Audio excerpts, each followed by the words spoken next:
ऐसा कुछ कठिन नहीं है, जो भी टॉपिक आएगा अपन बात कर चलिए। वर्धमानाय सालोकानां त्रिलोकानां यदुविद्याधर्मणायते।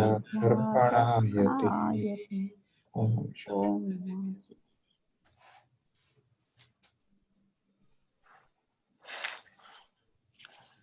अभी पहले आपको लगता होगा कि हमें कैसे याद रह जाता है सब चीजें, पहले ना आप सोचते थे आपको कैसे याद रहती हैं, और अब आप खुद जब इसको समझने लग गए तो आपको भी कितनी चीजें याद रहने लग गई कि नहीं, समझ में आने लग गई, तो बहुत सी चीजें याद होने लगेंगी, ऐसी बात नहीं है।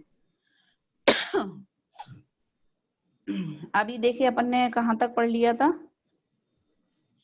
इसको ही पढ़ेंगे पहले, फिर अपन करण लब्धि पर ही चलेंगे, क्योंकि अपना टॉपिक चला था 61 पेज है, रत्नकंड श्रापकाचार्य जी के 61 पेज। वो पढ़ा था ना, गुण श्रेणी निर्जरा, गुण संक्रमण, स्थिति खंडन, अनुभाग खंडन, 4 आवश्यक। हाँ अच्छा, पहले अधेकरण, अपूर्वकरण और अनिवृत्तिकरण का अंतर आपको समझ में आया? हाँ। अनिवृत्तिकरण का पढ़ा है अभी। अच्छा वो पीछे तरफ आएगा, पहले तो पूर्वकरण तक, पूर्वकरण तक ही पढ़ा। हाँ अपन देखो एक बात और क्लियर करें आपको हम, कि जैसे अभी चल रहा है अधेकरण, अपूर्वकरण और अनिवृत्तिकरण, है ना जी, करण लब्धि के अंतर्गत, और दूसरे गुण स्थानों में भी आए थे अपूर्वकरण और अनिवृत्तिकरण। तो क्या हो जा रहा है कि कंफ्यूजन हो जा रहा है, जैसे उस दिन है ना, वो लगने लग जाता है कि जैसे लगता है कि हम गुण स्थान की चर्चा कर रहे हैं, वो वाले अपूर्वकरण की। तो अब एक बात आप ध्यान से सुन लो कि क्या डिफरेंस है, वो आपको समझ में आ जाएगा। देखो क्या कह रहे हैं कि ये जो चर्चा चल रही है, जो करण लब्धि जो होती है, उसमें जो 3 परिणाम अपन ने सुने हैं, अधेकरण, अपूर्वकरण और अनिवृत्तिकरण, तो ये किस गुण स्थान वर्ती की चर्चा है? कौन से गुण स्थान वाला जीव करण लब्धि में आया है? ये अभी पहला क्लियर है ना, पहले गुण स्थान वाला जीव है। अभी उसे ना तो सम्यक तो है और सब कसाय मौजूद है, तो उसकी शक्ति कितनी कमजोर है ना। तो अभी तो उसको कुछ है ही नहीं, वो उस गुण, पहले गुण स्थान वाले की ताकत है ये, कि वो अपनी विशुद्धि के बल पर आ रहा है, और वहां पर वो अपनी आत्मा की विशुद्धता के बल पर आगे बढ़ता चला जाता है, बढ़ता चले जाता है, और आकर के वो सम्यक की प्राप्ति के लिए आता है। तो उसके परिणाम में जो विशुद्धि होती है तो अधेकरण होता है, फिर और विशुद्धि बढ़ती है तो अपूर्वकरण, और फिर उसके बाद होता है अनिवृत्तिकरण। ये 3 चीजें होती हैं। अब एक बात ये करेंगे, फिर अपने गुण स्थान है वो अधेकरण, अपूर्वकरण, 8वें 9वें 10 नहीं 8वां और 9वां 2 गुण स्थान है। हाँ, और जो अधेकरण है वो 7वें गुण स्थान में ही हो जाता है। वो बताया था ना, 7वें गुण स्थान में 2 पार्ट्स हुए हैं उसमें। हाँ, सतिशय प्रमत, सातिशय प्रमत। चलिए आप सबको बहुत अच्छे से समझ में आया है, बहुत अच्छी बात है। तो सातिशय प्रमत है वो अधेकरण है, फिर अपूर्वकरण और अनिवृत्तिकरण। वहां किसकी चर्चा है? वो 7वें गुण स्थान में कौन है? मुनि महाराज। अब मुनि महाराज के पास कितनी कषाय है? संजोलन कषाय, मात्र। मिथ्यात्व का नाश है, अनंतान बंदी, प्रत्यख्यान, अप्रत्यख्यान और प्रतिख्यान तीनों है ही नहीं, वो मात्र सुज्वलन कषाय। सोचिए उनकी ताकत कितनी है, तो उनकी विशुद्धि कितनी होगी, ठीक है ना। तो वो चीजें, और उन्हें केवल मात्र सुज्वलन कषाय जो है वो रह गई है, और उसी का वो, तो ये जो उनकी जो विशुद्धि है उसका जो लेवल है और यहाँ की जो विशुद्धि का लेवल में कितना अंतर होगा। आप ऐसे समझिए जैसे एक बच्चा है, पहली बार खड़ा हुआ है और चलना सीख रहा है और पहला कदम बढ़ाना सीख रहा है, वो उसकी ताकत, और एक जो इंटरनेशनल लेवल की रेस होती है ना, ये वो इंटरनेशनल रेस हो रही है, अब सब दौड़ने वाले हैं और सब दौड़ रहे हैं उसमें, तो उनकी ताकत कितनी है ना, वो रेस में भाग ले रहे हैं, फिर उसमें फर्स्ट सेकंड आते हैं हालांकि उसमें भी, तो उनकी ताकत कितनी। तो आप ये समझिए कि अभी जो चर्चा है वो एक बच्चे की चर्चा है। मिथ्या दृष्टि को बाल कहा है, बाल तप, उनके हर कार्य को बाल तप माना है, जिसे कुछ पता ही नहीं है अभी, जो कुछ जानता ही नहीं है, तो वो बच्चा है, तो बाल तप है। और पहली बार उसको रुचि हुई है आत्मा की। अपनी तरफ से बात सुनो, अभी अपन अपने आप को कितना बड़ा विद्वान समझते थे, हर बातों में, लौकिक कार्यों में नहीं समझते थे, हमारे जैसा होशियार कोई है ही नहीं, वो क्या समझते हैं अपने आप को। हम लोग अपने मतलब बाहर की दुनिया के ज्ञानी थे, लेकिन जब अपन ने जिनवाणी सुनी तो अपन अंदर की तरफ आए, तो यहाँ पर क्या पता चल रहा है, यहाँ का तो हमें कुछ मालूम ही तक नहीं है, ये तो अपन सब नया नया समझ रहे हैं, तो बच्चे ही हुए ना, तो वैसे हैं। और अब अपन आत्मा की तरफ चल रहे हैं, तो अब अपना एक एक कदम बढ़ रहा है। तो अभी जो पुरुषार्थ है वो बच्चे के कदम की तरह का पुरुषार्थ है, यानी शक्ति बहुत थोड़ी है, और उस शक्ति में वो चलने की, पहली बार कदम बढ़ाने की जो कोशिश कर रहा है वो है अपना ये करण लब्धि, और चलने की कोशिश कर रहा है। और जो जो गुण स्थान है, जो 8वें 9वें 10वें, वे हमने क्या बताया, वो इंटरनेशनल लेवल के लोग हैं वहां पे, और उनके साथ उनका कंपटीशन है। तो वो बहुत, और अब तुलना करो एक बच्चे की उससे, तो कितना अंतर है, कि अनंत गुनी ताकत में अंतर है ना। तो ये समझना आप कि इस करण लब्धि के अंदर जो हम बात कर रहे हैं वो एक पहले गुण स्थानवर्ती जीव की बात है, जिसने कभी भी सम्यक्त प्राप्त किया ही नहीं है, और उसको मिथ्यात्व का भी उदय अनादि से चल रहा था। अब उसके परिणामों की विशुद्धता से मिथ्यात्व और अनंतानुवादी दोनों घटती जा रही हैं, और उनकी विशुद्धि बढ़ती जा रही है। तो दोनों का डिफरेंस समझ में आ गया ना। और वो द्वितीयोपसम भी है ना? हाँ, वो द्वितीयोपसम है। तो प्रथमोपसम जो होता है वो पहले गुण स्थान वालों को है, और द्वितीयोपसम है वो 7वें गुण स्थान वालों का है। तो ये अंतर है। तो दीदी द्वितीयोपसम तो मुनियों का होगा ना, मतलब वही एक तो। बार। तो सातवें क्योंकि स्थान जो से 7वें गुण आगे स्थान बढ़ते में हैं तो मुनि ही होंगे ना, हाँ, है ना। 7वें गुण स्थान में तो मुनि ही होते हैं, जहाँ महावलिंगी सातवें गुण मुनिराज है। तो स्थिति ये जब वो विशुद्धि होते हुए आगे बढ़ते हैं तो वो द्वितीयोपसम है। होता है, यानी वो जब अब अभी तक ये देखो, और एक अंतर और, यहाँ पर दर्शन मोहिनी की प्रमुखता से बात है, क्योंकि यहाँ पर चारित्र मोहिनी की तरफ से बात है। वहां चारित्र मोहिनी का दमन कर रहे वो, और यहाँ पर मिथ्या दर्शन मोहिनी कर्म के उपशम की चर्चा चल रही है।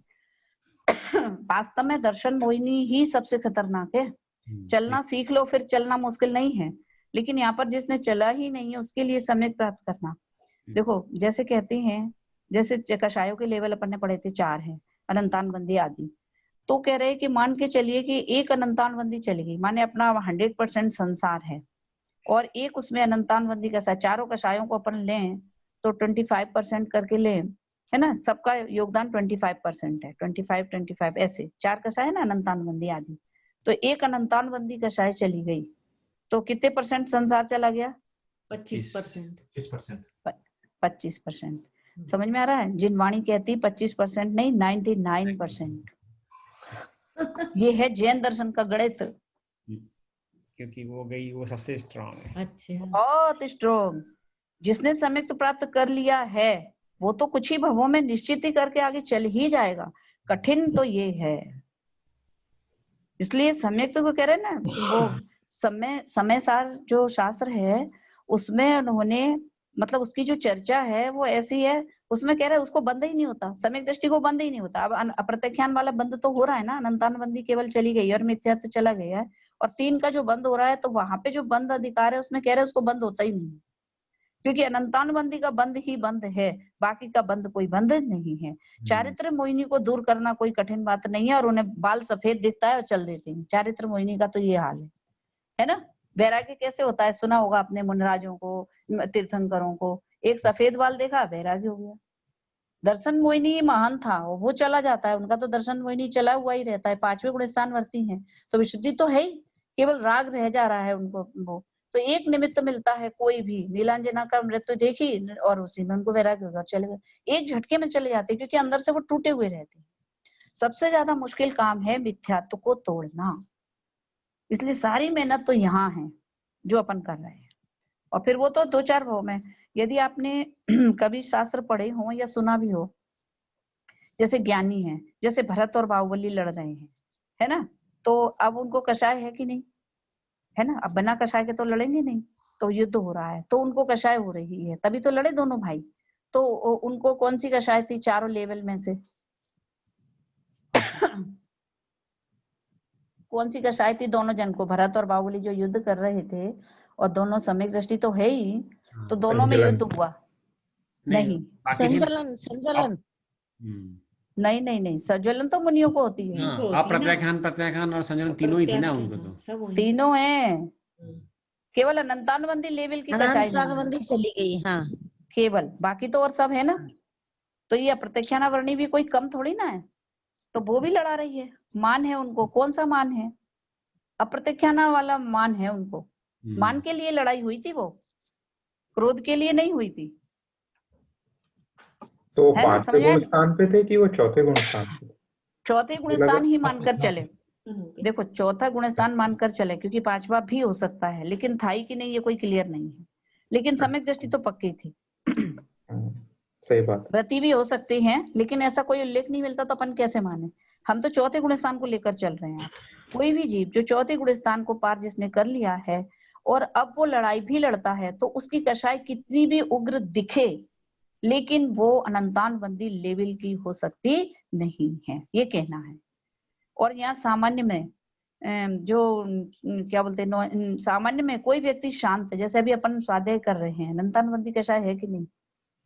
बहुत है ना? पकड़ में आ रही है? अब कहाँ है भाई, आप कौन सी लड़ाई कर रहे हैं? समझ में आई अंदर भरी हुई है। कि हाँ, अब आपको ये बात पकड़ में आ गई कि कषायों की कीमत व्यक्तता से नहीं है, कितनी व्यक्त हो रही है इससे आप अंदाजा मत लगाओ, अंतरंग में, क्योंकि जिनवाणी अंदर कितनी है इस लेवल को लेकर चलती है। और जब ये बात है तो इसीलिए कहा है कि सम्यक दृष्टि सोता हो और मिथ्या दृष्टि स्वाध्याय भी करता हो, पूजा पाठ भी करता हो, तो भी विशुद्धता किसमें ज्यादा है? सम्यक दृष्टि में। हाँ, क्यों? मिथ्यात्व वाला बंद ही नहीं हो रहा उसको, तो उसका वो दरवाजा ही बंद है। और अपने जो आश्रम बंद हो रहा है इस समय, तो कौन से लेवल का हो रहा है? अनंतान बंदी की तो आ ही रही है, मिथ्यात्व भी आ ही रहा है। तो अपने बंद जो हो रहा है कि पुण्य बंद होते हुए भी, चूंकि मिथ्यात्व और अनंतान बंदी दोनों ही आ रही हैं, इसलिए ज्यादा ही मतलब विशुद्धि में नहीं है, वो थोड़ी बहुत क्षणिक है। इसलिए क्रिया से नहीं देखना चाहिए। क्या मतलब आया, क्या समझ में आया? क्रिया से नहीं लगाओ। ऐसे ही जैसे हमने ये तो पहले और चौथे गुण स्थान वर्ती का अंतर बताया, एक मिथ्या दृष्टि और सम्यक दृष्टि का तो गुण स्थान आपको समझ में आया, ये तो पहले और चौथे का। चौथे और पांचवे का लेवल लगाओ। चौथा गुण स्थान वर्ती स्वाध्याय कर रहा है, पांचवा गुण स्थान वर्ती सो रहा है, सो रहा नहीं है, भोगों में लगा हुआ है, और चौथा गुण स्थान वर्ती स्वाध्याय या ध्यान में लगा है। किसकी विशुद्धि ज्यादा है? पांचवे गुण स्थान वाले, क्योंकि उसके अनंतानुबंधी जो है वो क्षय हो चुकी है। हाँ, अनंतानुबंधी प्लस अप्रत्यक्षानावर्णी चली गई है। अब वो कितना भोगों में लगे, कितने युद्ध कर रहे हैं वो। जैसे शांतिनाथ, कुंतनाथ, अरनाथ, इनकी बात करेंगे, क्योंकि इनका नियम है और किसी का नियम है नहीं। क्योंकि जितने तीर्थंकर होते हैं उनका ये नियम है कि 8 वर्ष की आयु से वे व्रती हो जाते हैं, नियम है तीर्थंकरों का। इसलिए ये माना जाएगा कि उनका पांचवा गुण स्थान नियम से होता है। ठीक है, अब पांचवा गुण स्थान जिनका नियम से है और वे युद्ध पे जा रहे हैं, क्योंकि चक्रवर्ती हैं, है ना, शांतिनाथ, इसलिए उनको लिया जाएगा, क्योंकि वे युद्ध करने जाएंगे। हर भगवान ने थोड़ी ना युद्ध किया तीर्थंकर ने। तो शांतिनाथ, कुंतनाथ और अरनाथ 3 तीर्थंकर थे, तो युद्ध के लिए गए, अब वे युद्ध कर रहे हैं वहां पर।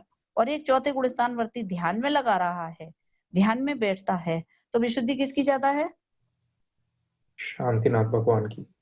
हाँ, क्योंकि वो पांचवे गुण स्थान पे में है। ये बात दिमाग क्लियर में हो गया? यानी क्रिया से गुण स्थान की वृद्धि नहीं होती है। गुण स्थान जो है वो आत्मा की अंतरंग विशुद्धि, करुणान योग का लेवल है। और जो मुनि दशा आदि ये चरणान योग से देख रहे हैं हम, तो चारों योगों को देखने का एंगल अलग अलग है। चरणान योग माने क्या है? फोटो। उस दिन भी बताया था, चरणान योग किसे कहते? फोटो। जैसे कोई रात में नहीं खा रहा है, कितनी बढ़िया क्रिया कर रहा है, ध्यान करता है, सामयिक करता है, तो वो धर्मात्मा है। तो ये कौन से लेवल वाला धर्मात्मा है? चरणान योग के लेवल वाला। जैसे अभी हम बहुत अच्छे सज धज के तैयार होके बैठ गए, तो अभी फोटो खींचा जाए तो क्या होगा? जैसे आप हो वैसा आ जाएगा, बहुत अच्छे, इतने साफ, मतलब स्वस्थ दिख रहे हैं, इतने सुंदर दिख रहे हैं। ये चरणान योग की फोटो। अभी आप एक्सरे कराने जाए, मान लो अभी हम, कोई तकलीफ है हमको बहुत, और एक्सरे कराने गए, तो पता चला कि आपके लंग्स बहुत डैमेज पड़े हैं और किडनी में प्रॉब्लम है। अब बताओ, अंदर में जो चरण उसने एक्सरे करा तो पता चला बाहर से इतने स्वस्थ दिखने वाले, और एक्सरे करा तो पता चला कि वहां तो अंदर बहुत कुछ डैमेज पड़ा हुआ है। अब उसे स्वस्थ कह सकते हैं?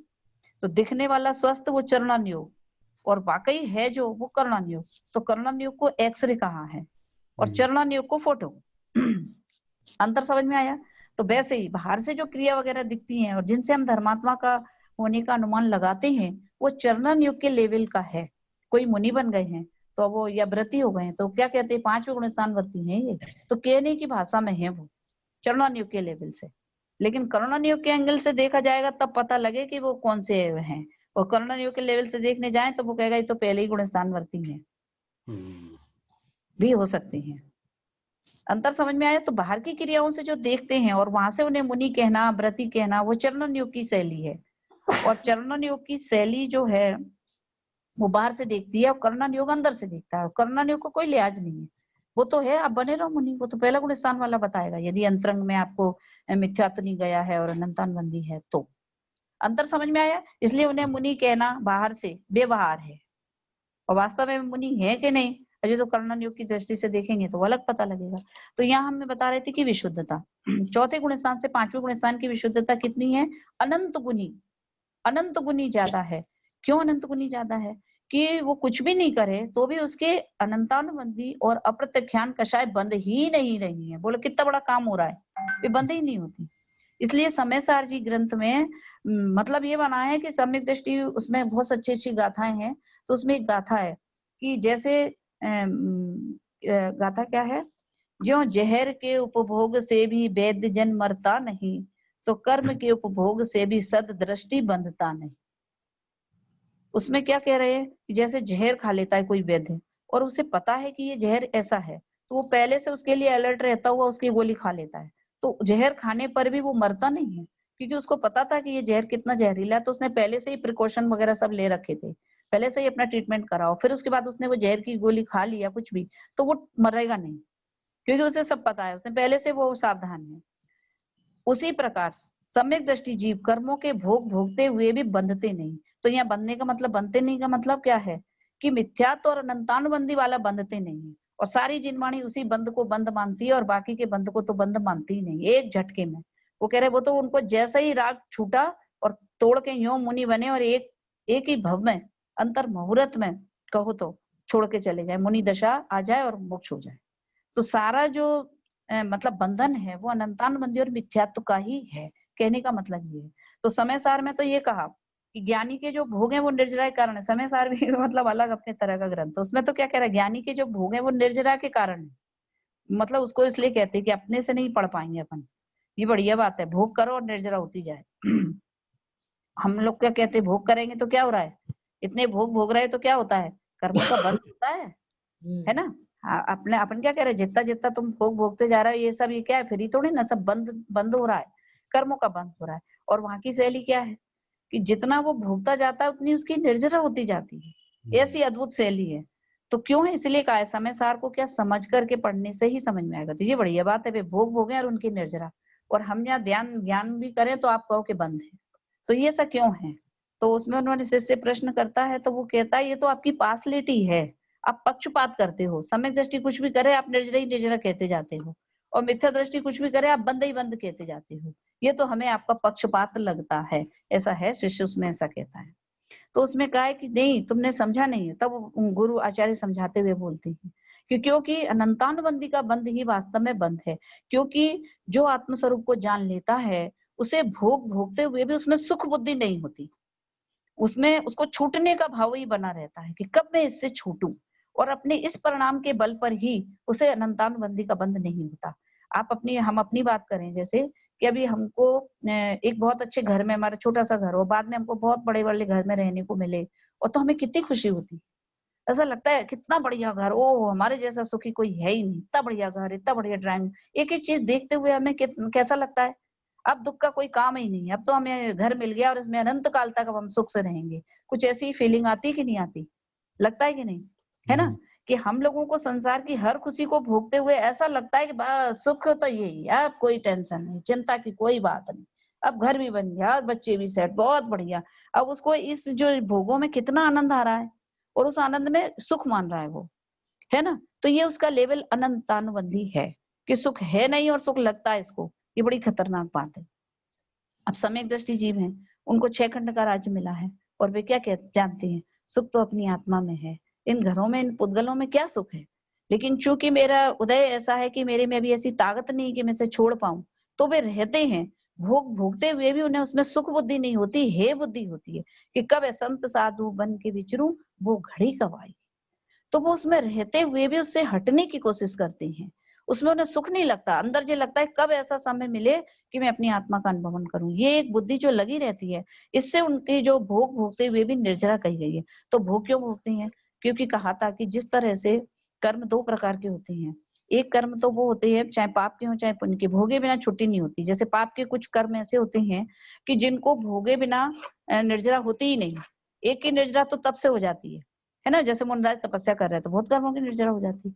फिर भी कुछ कर्म ऐसे बच जाते हैं जिनको भोगना ही पड़ता है। उपसर्ग आदि हो रहे हैं, वो कैसे हो रहे हैं, कुछ कर्म ऐसे बच जाते हैं जिन्हें भोगना ही पड़ता है। ऐसे ही चक्रवर्ती आदि कुछ पद ऐसे हैं कि जिनको भोगे बिना वो निर्जरित होते नहीं है। चक्रवर्ती का जो पुण्य है ना, वो ऐसा है कि उसे भोगना ही पड़ता है। वो पूरा पुण्य जब तक नहीं भोग लेगा जितना उसका है, तब तक वो मोक्ष मतलब मुनि दशा को धारण नहीं कर सकता।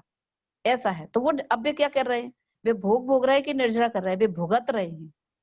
जैसे अपन को पाप का उदय क्या कर रहे हैं, भुगतते हैं ना, भुगत रहे, सजा भुगत रहे हैं। तो वैसे तो वे पुण्य के उदय को भी उसमें सुख नहीं मान रहे हैं, बल्कि उनकी लगन ये लगी कि कब हम इससे छूटें। इस परिणाम के चलते उनको अनंतानुबंधी का बंध नहीं होता और भोगते हुए भी उनको निर्जरा होती है, क्योंकि उन्हें उसमें सुख बुद्धि नहीं है। सुख उन्हें काय में लग रहा है, आत्मा में लग रहा है। इस कारण तो अब हमारी और उनकी प्रवृत्ति एक सी दिखते हुए भी बंध में महान अंतर पड़ता है।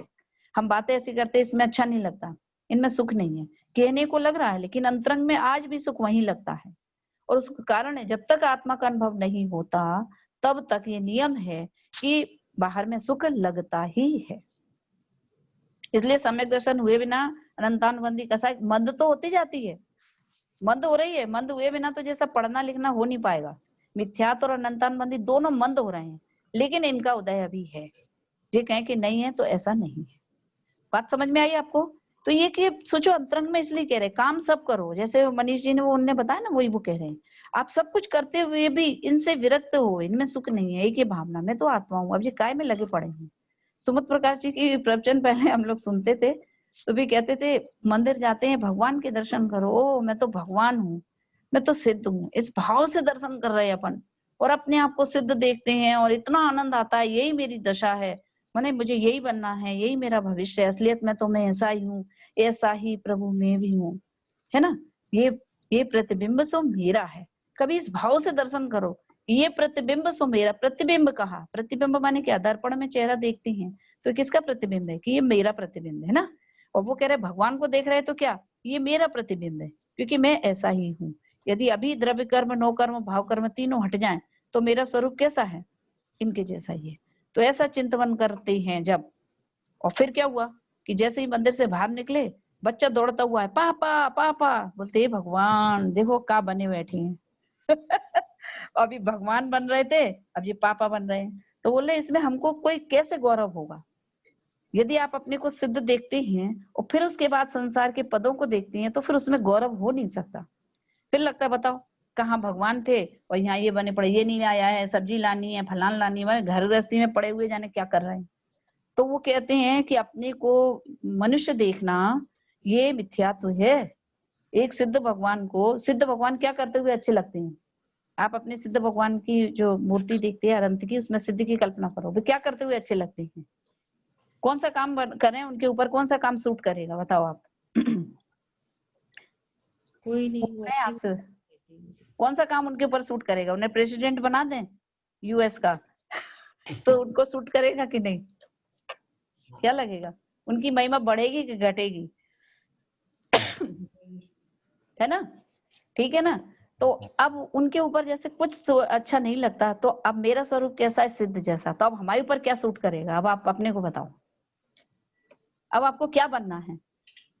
जब आप अपने को सिद्ध जैसा देखो, सिद्ध बनाने का टारगेट रखो कि मुझे सिद्ध बनना है, मैं बना हुआ सिद्ध हूँ, देखना है, देखते देखते सिद्ध होते हैं, इतना सरल है।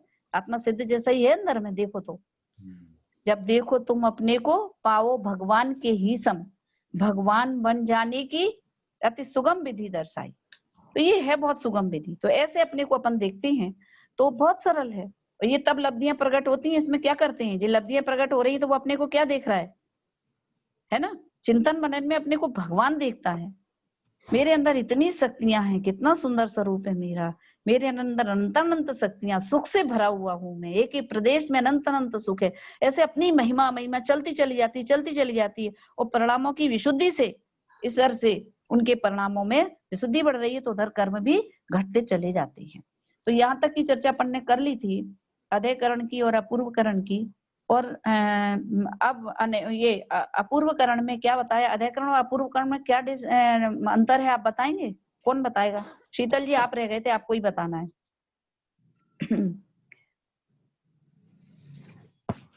अधिकरण में परिणाम कैसे होते हैं? अच्छा, अधिकरण के परिणाम कैसे हैं? अधिकरण के परिणाम जैसे मतलब उसमें जैसे अधिकरण के परिणाम में जैसे उसका एक्सप्लेनेशन अगर बताया जाए तो ये बताते हैं कि अगर किसी भी जीव का पहले या पिछले समय के परिणाम एक से हो सकते हैं। इसका मतलब कोई एक जीव जो है वो उसकी जो विशुद्धि है तीसरे समय में जो है और एक पिछले समय में पहले समय में है, उन दोनों की विशुद्धि जो है वो एक समान हो सकती है, वो अधिकरण है। उसमें भी दो भेद माने गए हैं कि एक तो जैसे अगर समान समय है तो किसी भी दो व्यक्ति के जो विशुद्धि है वो समान हो सकती है या असमान हो सकती है। और अगर समय भिन्न भी है तभी भी यही है कि उनकी जो विशुद्धि है समान भी हो सकती है और असमान भी हो सकती है। ये अधिकरण है। और अपूर्वकरण में क्या फर्क है कि अपूर्वकरण में अगर कोई भी व्यक्ति के भिन्न समय में उनकी जो विशुद्धि है प्रत्यक्ष असमान ही रहेगी। हाँ, बहुत अच्छा बोला आपने, और सबकी समझ में भी हमें लग रहा है आ गए होंगे अच्छी तरह से, है ना? सबको समझ में आ गया ना अधिकरण और अपूर्वकरण का अंतर? है ना? अब कोई कंफ्यूजन नहीं है ना? अब देखो बहुत कठिन विषय था लेकिन बहुत सरल शब्दों में मतलब आपने भी समझा दिया और सबने समझ लिया, बहुत अच्छी बात है। क्योंकि इसकी जो भाषा से समझेंगे तो थोड़ी सी कठिनता लगती है, और इसमें लिखा ही नहीं कि प्रति समय बढ़ते रहते हैं और उनमें अंतर रहता है, अपूर्वपना पाया ही जाता है। अब क्या होता है, देखो अधिकरण में आया था तब भी अपन ने पढ़ा था 4 आवश्यक होती हैं, पहले पढ़ा था ना, अधिकरण में भी 4 आवश्यक होते हैं, वही अनंत गुणी विशुद्धि बढ़ती जाती है, कर्मों की स्थिति घटती जाती है, तो अधिकरण में घट रही थी अलग। अपूर्वकरण में भी इनने बताया कि 4 काम होते हैं, गुण संक्रमण, स्थिति खंडन, अनुवाद खंडन, ये 4 आवश्यक होती हैं।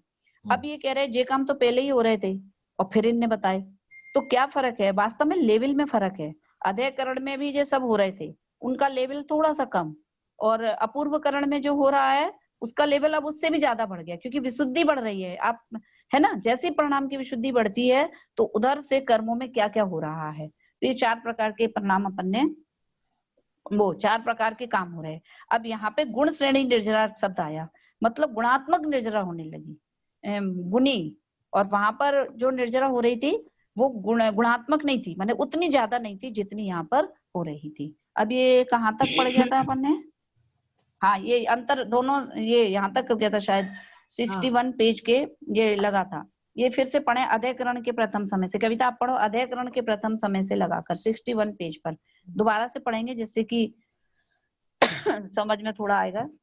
अधिकरण के प्रथम समय से लगाकर उस गुण संक्रमण के पूर्ण होने के काल तक स्थितिबंध अपसरण होता है।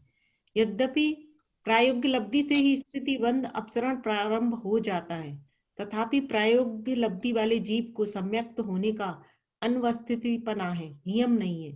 इसलिए उस स्थितिबंध अपसरण को गिनती में नहीं लिया है। स्थितिबंध अपसरण का काल और स्थिति कांड कोत्करण का काल, ये दोनों समान ही अंतर मुहूर्त मात्र के हैं। वो अब ये बता रहा ना कि अधिकरण का पहले समय से लेकर और गुण संक्रमण के होने के काल तक स्थितिबंध अपसरण होता है। स्थितिबंध अपसरण का मतलब मालूम था ना, बताया था हमने? स्थिति बंद घटते जाती है लगातार। हाँ, 7 कर्मों की आयु कर्म तो जितना है उतना रहता है, और बाकी के कर्मों की जो स्थिति बन रही है वो घटती हुई होती है। हालांकि ये घटना तो आपका प्रायोगिक लब्धि से ही चालू हो गया था, प्रायोगिक लब्धि में ही पढ़ा था ना, कितने कर्मों की स्थिति वही घट गई थी, बल्कि जो है ना एक कौड़ा कोड़ी वाले कोई ही ये होता है, ये सब बताया था ना, एक कौड़ा कोड़ी सागर की रह जाती है, लेकिन उससे और ज्यादा घटना चला जाता है। लेकिन क्या है, प्रायोगिक लब्धि में नियम नहीं है कि वो करण लब्धि पे जाएगा कि नहीं, यानी उसे सम्यक दर्शन होगा कि नहीं, वो नियम नहीं है, इसलिए उसका ज्यादा महत्व नहीं है, क्योंकि वो तो अंतर मुहूर्त में इतना कम करके और फिर डाउन होके फिर पूरे बंद चालू कर लेता है, इसलिए उसकी वो घटाना स्थिति का घटना कार्यकारी नहीं है। लेकिन यहाँ पर क्या है कि ये दोनों में जो ये जो हो रहा है वो अब जो परमानेंट हो रहा है, क्योंकि समय प्राप्त हो जाने के बाद कुछ कर्म तो जो है उनका बंद होता ही नहीं है, और दोनों का टाइम जो है वो अंतर मुहूर्त ही है। दोनों इनके अंदर स्थिति बंद अपसरण का काल और स्थिति कांड, स्थिति घटती जाती है वो, और स्थिति कांड माने स्थिति, कुछ कर्मों की स्थिति खत्म ही हो जाती है, कुछ कर्मों की स्थिति घटती है, कुछ कर्मों की स्थिति खत्म होती है, ये आगे चलेंगे। और आगे ये पढ़ा था गुण श्रेणी निर्जरा पढ़ी है, क्या चीज है ये, चार क्या होते हैं? रेखा दीदी, एक सवाल ये था कि जैसे आपने संजीव जी गोदा के भी बोला था कि जैसे अधाकरण में जो एक आवश्यक है उसका नाम स्थिति बंधुक्षण है, जो हम बता रहे हैं स्थिति का जो घटना, हाँ और जो हम आगे जाके पढ़ेंगे पूर्वकरण में स्थिति कंडक। तो ये जो अधःकरण में कभी भी स्थिति कंडक नहीं होगी कि होगी, मतलब किसी भी, मतलब किसी कर्म की स्थिति पूरी ही तरह से नाश होगी कि नहीं होगी? नहीं, तभी तो इसे अलग से दिया है। मतलब ये कह रहे हैं वहां पे स्थिति का बंध घट रहा है। क्या अंतर है? वहां पे भी स्थिति का बंध घट रहा है। देखो कर्म कितने बंधे, कूड़ा कोड़ी सागरों के हैं।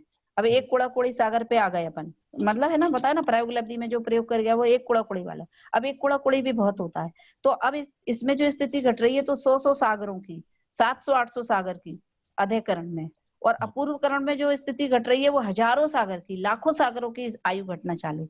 तो ये उसमें अंतर पड़ा। उसमें स्थिति जो घट रही थी उसकी घट, और इसमें अपूर्वकरण में जो स्थिति घट रही है वो उससे अनंत असंख्यात, मतलब दुगनी गुण, अनंत गुनी ज्यादा है। वहां पे वो हजारों में थी, यहाँ लाखों में है। ठीक है, इसको ये कह रहे हैं कि बहुत से कर्मों की स्थिति इसमें घटती हुई होती चली जाती है। इसलिए अधःकरण और अपूर्वकरण तब जाके परमानेंट ये कहा जाता है कि सम्यक दृष्टि जीव नरक में नहीं जा सकता। अपन कितने आराम से कह देते हैं सम्यक दृष्टि जो है वो नरक में नहीं जाता, वो त्रिंज में नहीं जाता। क्यों नहीं जाता होगा?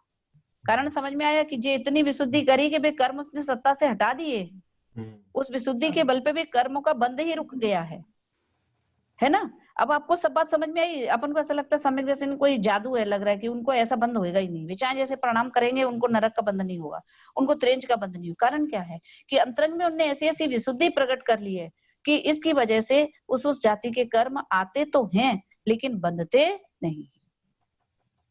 आयु के टाइम में, मतलब जब आयु का बंधने का समय होगा ना, तब उनका बंध जो है त्रिंच आयु के परिणाम होंगे, तब उनका कर्मों का बंध ही नहीं होगा। नरक आयु करने के परिणाम होंगे, युद्ध करते जाएं और उनको बंद हुआ तो उस टाइम बंद होगा ही नहीं। कुछ कुछ ऐसी फैसिलिटी जो हो रही है वो इसी वजह से होती है। यहाँ पर उनके ये नियम हो रहे हैं, या कर्म की स्थिति उनने इतनी घटाई है। अब आगे जो पहले जो बांधा था ये शायद नहीं पढ़ा था, पढ़ो आगे। पहले जो बांधा था वह सत्ता में कर्म परमाणु रूप द्रव्य, उसमें से निकालकर जो द्रव्य गुण श्रेणी में दिया, उससे गुण श्रेणी के काल में प्रति समय असंख्यात गुणी क्रम से पंक्तिबद्ध जो निर्जरा होती है उसे गुण श्रेणी निर्जरा कहते हैं। हाँ, अब ये कह रहे गुण श्रेणी निर्जरा क्या है कि देखो ये आप इसको आपको डिटेल में जाना हो तो आप वही है पंचलब्धि वाली बुक पढ़ना। उनने मतलब वो दिया है बहुत ही ज्यादा पूरा डिटेल में बताया उन्होंने। तो उसमें उन्होंने बताया कि किस तरह से कर्मों की स्थिति, मतलब पूरा डिटेल बताई रचना कर करके कि किस तरह से उनकी गुण श्रेणी निर्जरा होती है। यानी जो कर्म भी लाइन से इतने इतने ऊपर लगे थे, जिसे अपकर्षण आदि कहते थे ना, अपन जो अपकर्षण आदि करके कर्मों को घटाना बोलते थे, तो यहाँ पर क्या है अनंत अनंत गुणी रचना यहाँ पर होती है। तो ये पूरी उसकी जो गिनती है वो पूरी इन्होंने इसमें दी बताया है, क्या बोलते हैं पंचलब्धि में। यहाँ अपन को तो इतना ही समझना है कि गुण श्रेणी के काल में प्रति समय असंख्यात गुणी क्रम से पंक्तिबद्ध जो निर्जरा होती है उसे गुण श्रेणी निर्जरा कहती हैं। माने आप अपनी भाषा में तो बस इतना ही समझो कि जो अधःकरण से जो निर्जरा हो रही थी उससे असंख्यात गुणी निर्जरा यहाँ पर होती है। कर्मों की स्थिति कर्मों की निर्जरा यहाँ पर हो रही है, उसे गुण श्रेणी निर्जरा कहते हैं। स्थिति की बात नहीं है। यहाँ पे इन्होंने क्या बोला कि सत्ता में जो कर्म थे उसमें से जो द्रव्य गुण श्रेणी में दिया, उस गुण श्रेणी के काल में प्रति समय संख्यात गुणी क्रम से पंक्तिबद्ध जो निर्जरा होती है उसे गुण श्रेणी निर्जरा कहते हैं। यानी प्रत्येक कर्मों की स्थिति से लेकर हर कर्मों के निर्जरा होती जाती है, घटते जाते सारे कर्म। शॉर्ट में बस इतना ही समझना है, क्योंकि इसमें तो ऐसा डिटेल दिया है कि वो समझेंगे तो बहुत वो हो जाएगा। आप पढ़ना ये इसमें पंचलब्धि वाले में गुण श्रेणी, उसमें बंटवारा होता है किस तरह कौन से कर्म में कितने जाते हैं, तो वो बहुत डिटेल हो जाता है। अपन तो इतना ही समझ ले रहे हैं कि वहां से असंख्यात गुणी कर्म की निर्जरा यहाँ पर होती है। दूसरा पढ़िए। प्रति समय गुणाकार का अनुक्रम से विवक्षित प्रकृति के परमाणुओं का पलटकर अन्य प्रकृति रूप हो जाना वह गुण संक्रमण है। हाँ, अब गुण संक्रमण में क्या है कि प्रति समय जो प्रकृतियां थी कर्मों की उनका अन्य प्रकृति रूप हो जाना वह गुण संक्रमण है। जैसे क्या है असाता वेदनी की प्रकृति थी, वेदनी की, तो वो साता में चली जा रही है, तो वो मतलब बदल गई। तो इस तरह से बहुत सारी प्रकृतियां जो वो हैं वो बदल जाती हैं। इसी ये देखो इसमें इन्होंने बोला है, इसमें लिखा है क्या होता है कि अब क्या होता है इसमें गुण संक्रमण का मतलब क्या है कि यहाँ पे बहुत से कर्मों का बंध जो था वो अब रुक गया है। देखा था आपने प्रायोगिक लब्धि में, जैसे नरक आयु वगैरह, मतलब कोई भी आयु का तो खैर नहीं, आयु का बंधन तो की बात नहीं है, और कर्म जो बंध रहे थे अब सारे कर्म आ रहे हैं। तो अभी क्या हुआ कि बहुत से कर्मों का बंध रुक गया है। तो क्या हो रहा है कि जो कर्मों का बंध रुक गया है और पहले हो चुका था, तो अब वे बदल करके दूसरे में आ रहे हैं। देखो इनकी डेफिनेशन इन्होंने दी है उज्ज्वला शाह ने, वो हम पढ़ रहे हैं कि जिन अप्रशस्त प्रकृतियों का बंध नहीं होता उन प्रकृतियों के जो परमाणु हैं वो प्रति समय असंख्यात गुणाक्रम से जिनका बंध हो रहा है ऐसे स्वजाति प्रकृति में संक्रमित होता है। अपना स्वरूप छोड़कर उन अन्य प्रकृति रूप परिणमता है। इस विधान को गुण संक्रमण कहते हैं। ये क्या कह रहे हैं कि अप्रशस्त प्रकृतियों का बंध अब हो नहीं रहा। बहुत सारी थी ना, 8 कर्मों में वो अघातीय कर्मों में भी थी जो अप्रशस्त प्रकृतियां, और इसमें भी थी। तो उन प्रकृतियों का जो बंध है अब उनका बंध तो बंद हो गया, अब हो नहीं रहा है। तो क्या हो रहा है कि नया, अब जो पहले के थे वे कहाँ जाएंगे, है ना। जैसे पहले किसी ने शुभ प्रकृतियां बांधी थी और अब इनका जो बंध हो रहा है वो नया वाला हो रहा है, अब उनका बंध उस टाइप का हो नहीं रहा है। तो उनका बंध क्या हो रहा है कि वे परमाणु बदल करके जो अप्रशस्त प्रकृतियां रूप हैं उनमें जा रहा है।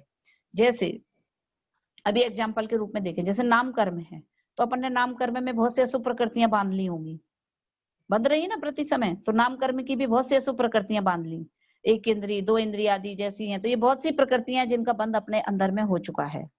अब क्या हो रहा है कि जब इस लब्धि में आया तो वे जो अशुभ प्रकृतियां थी अब आई नहीं, तो है नहीं। तो क्या हो रहा है कि अब जो शुभ हो रही हैं तो वे अशुभ वाली भी पलट करके इस शुभ रूप होती चली जा रही हैं। इसको शॉर्ट में समझें तो ऐसा समझ सकते हैं कि जैसे, हालांकि ये बात आगे होती है लेकिन यहाँ भी अपन समझना, जैसे अब अनंतानुबंधी कषाय है और अब इसका बंधन नहीं होगा। अनंतानुबंधी कषाय है और अब अनंतानुबंधी का बंध अब होगा नहीं आगे। तो क्या होगा, अनंतानुबंधी के जो परमाणु है अब वे कहाँ जाएंगे, जो पहले की अनंतानुबंधी बंधी है तो अब कहाँ जाएगी, तो वो क्या करेगी कि अप्रत्यख्याना वर्ण में परिणमित तो हो जाएगी। परमाणु समझ में आया, उनकी जो लेवल था, जो परमाणु अनंतानुबंधी लेवल के अंदर में थे, अब विशुद्धि के निमित्त से क्या हुआ कि उनकी जो शक्ति है वो अनंतानुबंधी घट करके अप्रत्यख्यान वाले लेवल के आ गए। इसको कहते हैं गुण संक्रमण। उनकी ताकत कितनी घट गई, गुण संक्रमण, उनका गुण ही बदल गया। वो ही परमाणु है लेकिन उनकी शक्ति अब घट जाती है, ये कह रहे हैं। तो देखिए समझ में आई बात। ये जो गुण संक्रमण होता है ये कर्मों की जो प्रकृति के अंदर ही होता है। जैसे कि जो ज्ञानावर्णी की है तो ज्ञानावर्णी के ही जो प्रकृति है उसमें ही संक्रमण होगा, ज्ञानावर्णी के बाहर नहीं होगा, या फिर? हाँ बिल्कुल बिल्कुल, जो जिसमें हो सकती है उसी में होगा। ये नहीं कि ज्ञानावर्णी से दर्शनावर्णी में चले गए या दर्शनावर्णी से मोहिनी में चले गए, ऐसा नहीं। उसी में जो उनकी ही प्रकृतियां हैं, जो उस कर्म की जो प्रकृतियां, और उसमें भी कुछ कुछ नियम है। जैसे दर्शन मोहिनी की प्रकृतियां पलटकर दर्शन मोहिनी में जाएंगी, चारित्र मोहिनी में नहीं जाएंगी, मतलब ये है। तो वो उसको जो ही है जिनकी प्रकृतियां हैं वो ही बदल जाएंगी। जैसे ज्ञानावर्णी में आप देखो तो ज्ञानावर्णी में क्या हो रहा है, क्षयोपशम हो रहा है। तो जो अपना कर्म है कौन कौन से हैं, मति ज्ञानावर्णी, श्रुत ज्ञानावर्णी, तो इनमें भी जो शक्ति थी वो पलट करके अनंतानुबंधी लेवल की थी वो घट करके कम होती जा रही, लेकिन उसी में ही होंगी। ये बात तो सही बोली आपने, किसी दूसरे रूप में नहीं होंगी। उनके ही जो भेद है ना, जैसे आयु कर्म है, आयु कर्म में नहीं होता। हाँ ये चीज है, आयु कर्म की तो खैर बात भी अभी नहीं है, लेकिन जो अप्रशस्त प्रकृतियां थी और जो कह रहे कि समय दृष्टि को बंद नहीं होती हैं उस टाइप की, तो वो प्रकृतियां यदि पहले बंधी हुई हों तो वे वहां से हट करके जो शुभ प्रकृतियां हैं उनमें कन्वर्ट हो जाती हैं। अपनी भाषा में अपन को इतना समझना है। समझ में आ गई बात। अब कितना बड़ा काम हुआ है, अनजाने में जो पाप हुए थे अब क्या होगा उनका, मिथ्या दृष्टि पहले जो पाप किए थे कहाँ चले गए, वे सब संक्रमित होकर के साता में आ गए, सब प्रशस्त प्रकृतियों में आ गए सारे की सारी। ऐसा है आत्मा, और अभी तो अनुभव हुआ ही नहीं है, और अभी तक सम्यक दर्शन नहीं हुआ है। ये तो सब कर्ण लब्धि की बात है। हाँ कर्ण लब्धि की बात है, अभी तक वो मिथ्या दृष्टि ही है। मिथ्यात्व का उदय भी चल रहा है और बंध भी चल रहा है इस टाइम, लेकिन अभी कितना हल्का हो गया होगा।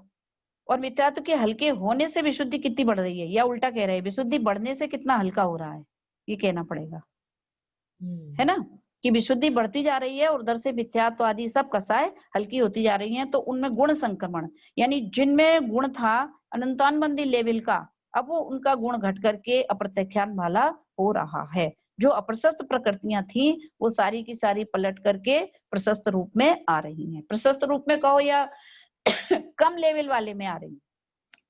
ये लिखा ना, अब जिनका भौतिक प्रकृतियों का जो बंध रुक गया है, तो अब बंध सब कर्मों का जब चल रहा है, तो जिनका बंध हो नहीं रहा है तो क्या हो रहा है कि पलट करके अभी पहली वाली कहाँ जाएंगी, तो वो सब पलट करके जिनका बंध हो रहा माने हल्के वालों में आ जाती हैं। इस विधान को गुण संक्रमण कहते हैं। आगे, पहले बांधी हुई उन सत्ता में रहने वाली कर्म प्रकृतियों की स्थिति का घटाना वह स्थिति खंडन है।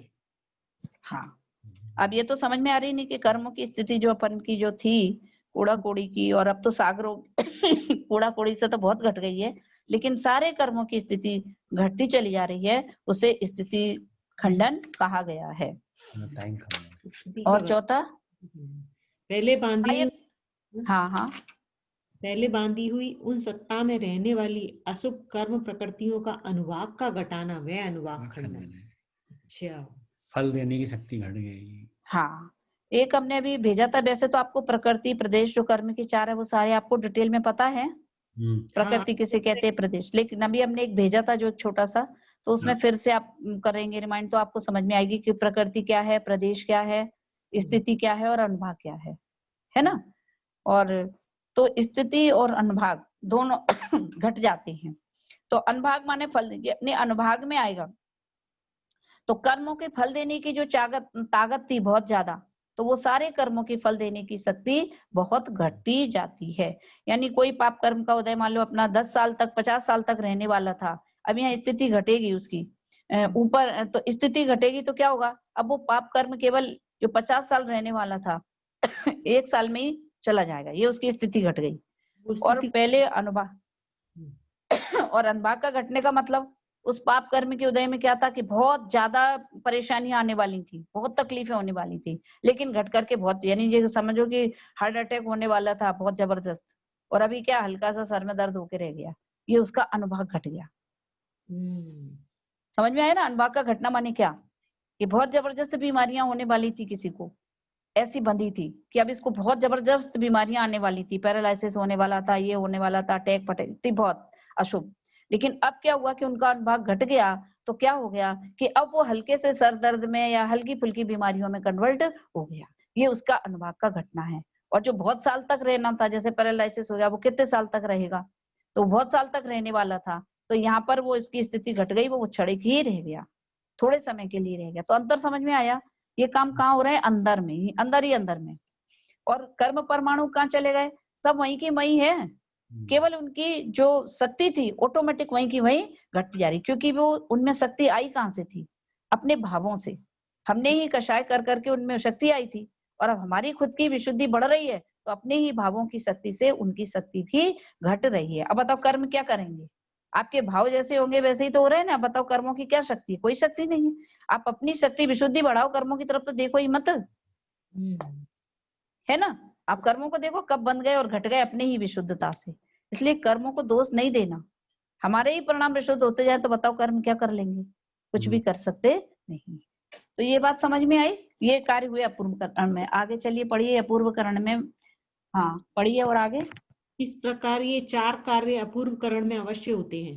अपूर्व करण के प्रथम समय संबंधी प्रशस्त अप्रशस्त प्रकृतियों का जो अनुभाग सत्व है, उससे अपूर्व करण के अंतिम समय में उसके प्रशस्त प्रकृतियों का अनंत गुणा बढ़ता व अप्रशस्त प्रकृतियों का अनंत गुणा घटता अनुभाग सत्व होता है। यह प्रति समय अनंत गुणी विशुद्धता होने से प्रशस्त प्रकृतियों का अनंत गुणा तथा अनुभाग कांडक के महात्म्य के कारण अप्रशस्त प्रकृतियों का अनंतवा भाग अनुभाग अंत के समय में होना संभव है। देखो ये कह रहे हैं अपूर्व करण में 4 कार्य हुए, तो प्रथम समय में प्रशस्त अप्रशस्त प्रकृतियों का जो अनुभाग था, उससे अपूर्व करण में अंतिम समय में प्रशस्त प्रकृतियों का अनंत गुणा बढ़ता और अप्रशस्त प्रकृतियों का अनंत गुणा घटता अनुभाग सत्य होता है। क्या कह रहे हैं? जब अपूर्वकरण का पहला समय आया था और उस समय जो प्रशस्त अप्रशस्त प्रकृतियों का जो अनुभाग था, और अब अपूर्वकरण का आखिरी समय जो आया है और अब उनका जो अनुभव है, तो वो कितना है? अनंत गुणा घटता होता है।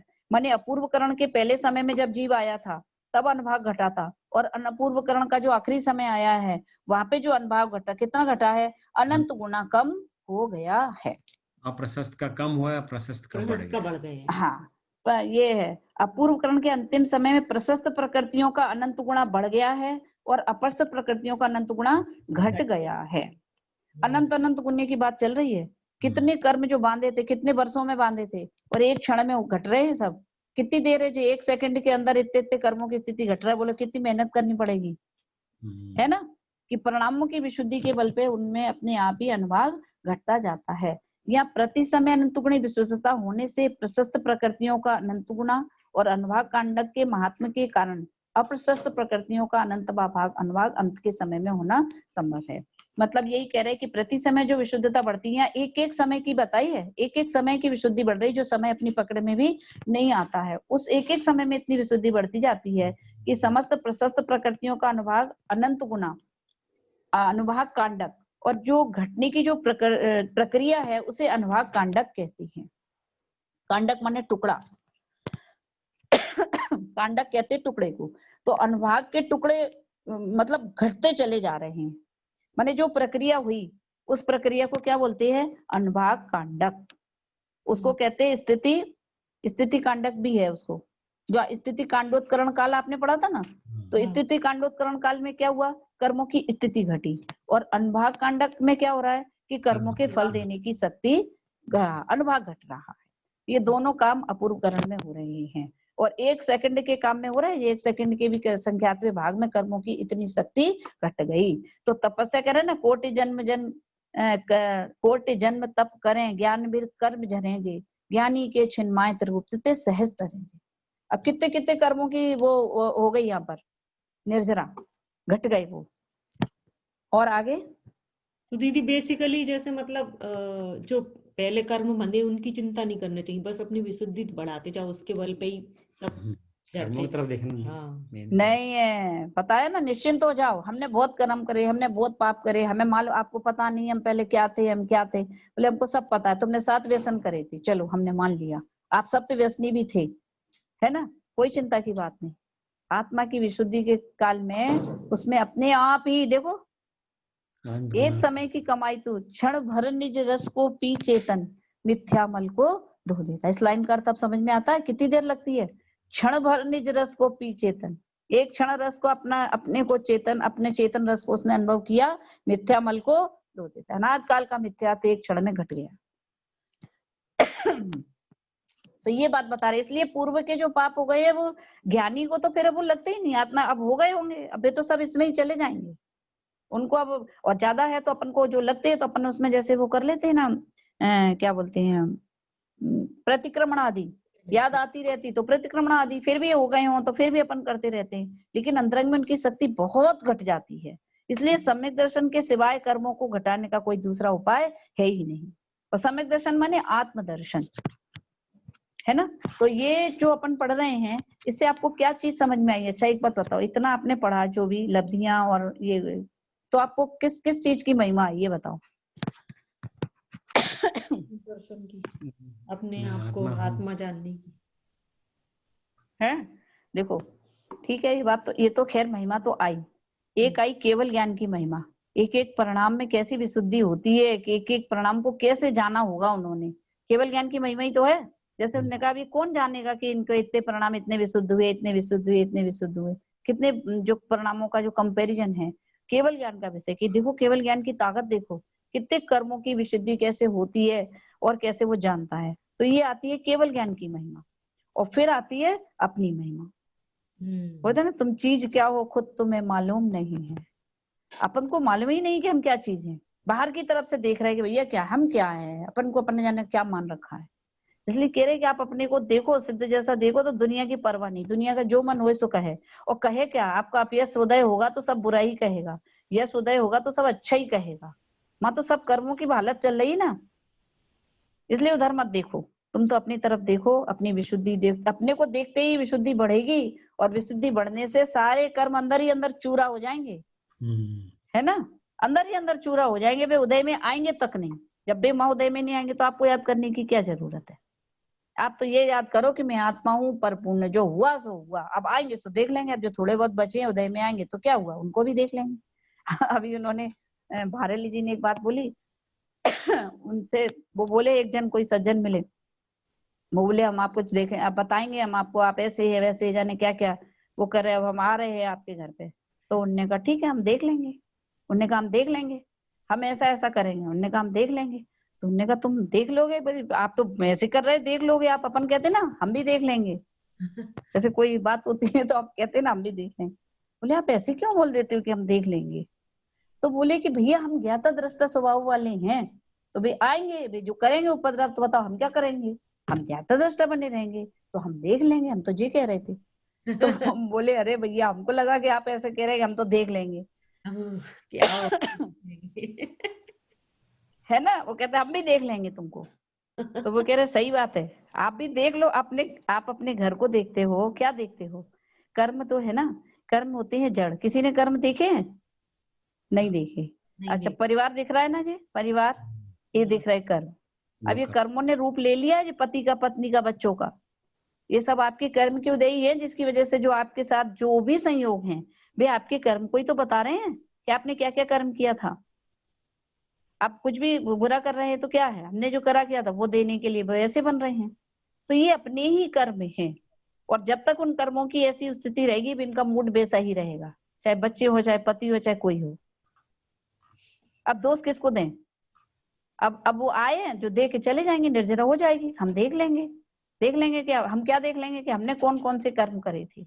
जब कोई बहुत चिल्लाए तो क्या समझना कि हमने भी पहले कितना चिल्लाया होगा, अब हम ये देख रहे हैं, हम ये नहीं देख रहे कि वो कितना चिल्ला रहा है, हम ये देख रहे हैं कि हमने पहले किसी के साथ कितना गलत व्यवहार किया होगा, जिसकी वजह से आज भी उसका मूड हमें देख के खराब हो जाता है, आज भी वो देख के हमसे क्या क्या बोलता रहता है। तो ज्ञानी ये देखते हैं कि हमने क्या किया था, क्योंकि उसमें उन्हें वो दिखाई देता है। और अज्ञानी को क्या दिखाई देता है, जब हम ऐसी नजर से देखेंगे, बोलो कौन दोषी दिखेगा, है ना। इतना करने पर भी यदि खराब खराब होता ही चला जाता है, वो मैंने कितने अशुभ कर्म किए होंगे, आज इतना करने पर भी मेरे साथ इतना गलत हो रहा है, इसका मतलब पूर्व में मैंने बहुत ही बुरा किया होगा। बस ये सोचते हैं जो कर्म पूर्व किए खोटे सहे क्यों नहीं जिए रहा, अति क्रोध एगन बुझाए प्राणी साम जल ले सियरा। ऐसा चिंतन मनन चलना चाहिए। अब कर्म क्या कर लेंगे, कुछ नहीं, दे आए अपना दो चार गाली दे दो बाकी चले गए, कोई फर्क नहीं, हमने तो जानी कि निर्जरा हो गई। तो ये जो धर्म है ना, इससे क्या हो रहा है कि अपनी अंदर की शक्ति बहुत बढ़ती है। अब हम छोटी छोटी बातों से प्रभावित नहीं होते। अब कह दिया तो कह दिया तो कह दिया, एक समय की पर्याय, अपनी तो कर्मों की निर्जरा हो गई, चलो बस खुश, जो हो गया बहुत बढ़िया। धूल किसी ने गिरा दी, एक एग्जाम्पल दिया था, आप कहीं जा रहे हो रास्ते में, मान के चलिए आप बाइक में जा रहे हैं और किसी ने ऊपर ने कचरा गिरा दिया, धोखे से गिर गया।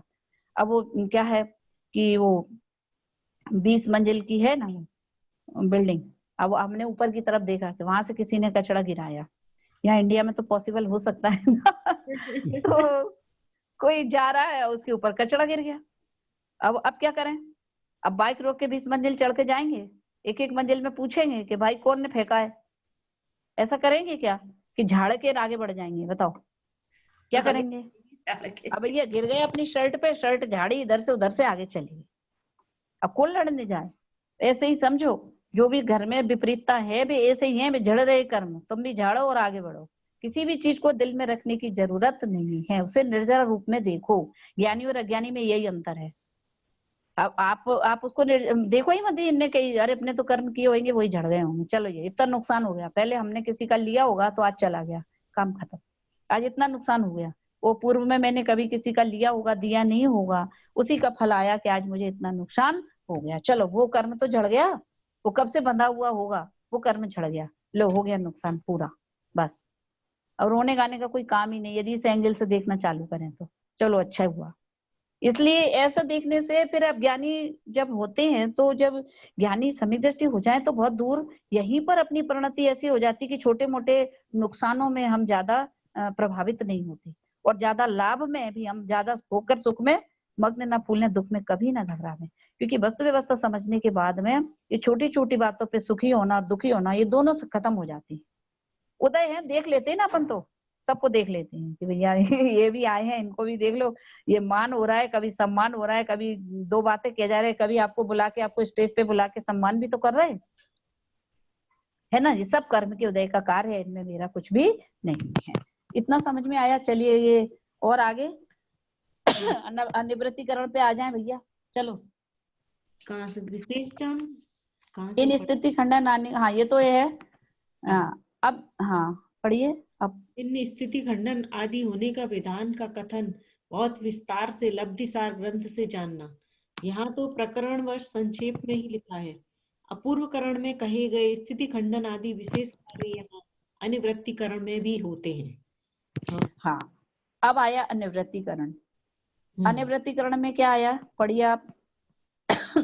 यहाँ पे क्या होता है ये? उद्देश्य इतना जानना, यहाँ समान समयवर्ती अनेक जीवों के परिणाम समान ही होते हैं, क्योंकि जितने अनिवृत्तिकरण के अंतर मुहूर्त के समय हैं, उतने ही अनिवृत्तिकरण के परिणाम हैं। इसलिए प्रति समय एक ही परिणाम होता है। यहाँ जो स्थिति खंडन व अनुवाद खंडन आदि का प्रारंभ है, वह किसी दूसरे अनुपात अनुसार ही होता है। अपूर्वकरण संबंधी स्थिति खंडन आदि तो अपूर्वकरण के अंतिम समय में ही समाप्त हो गई थी।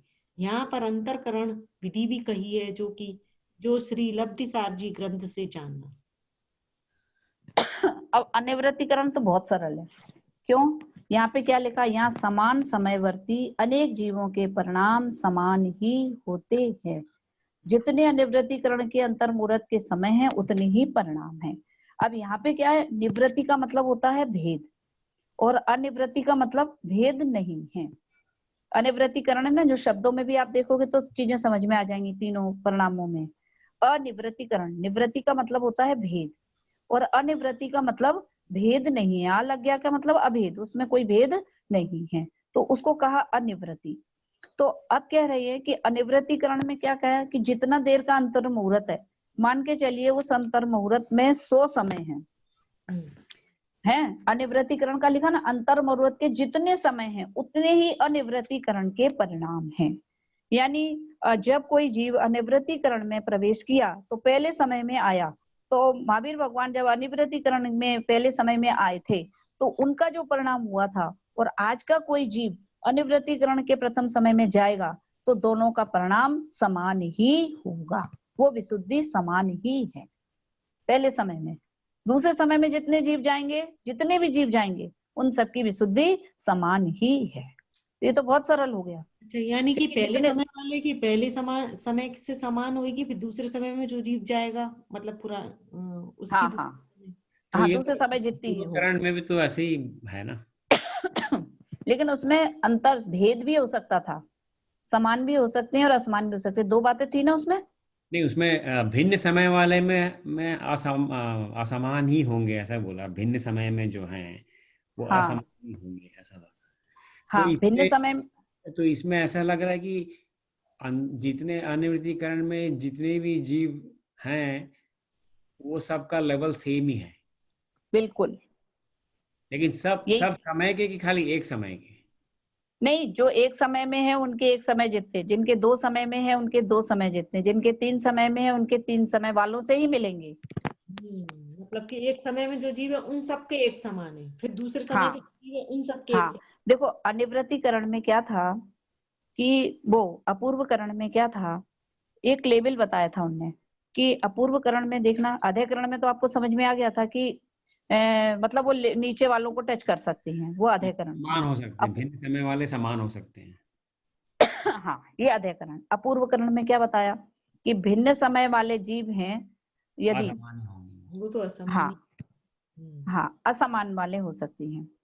और अपूर्वकरण में एक बात और थी कि एक लेवल था कि जैसे कि पहले समय वाला जीव के परिणाम वाले 100 हैं, तो दूसरे परिणाम वाले के 200 से 400 के बीच में हो सकते हैं, ये था। दूसरे समय वाले के 200 से 400 वाले होंगे।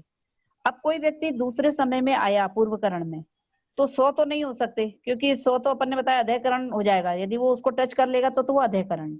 तो अपूर्वकरण में क्या है, 200 से 400 के बीच में परिणाम होंगे, ये अपूर्वकरण है।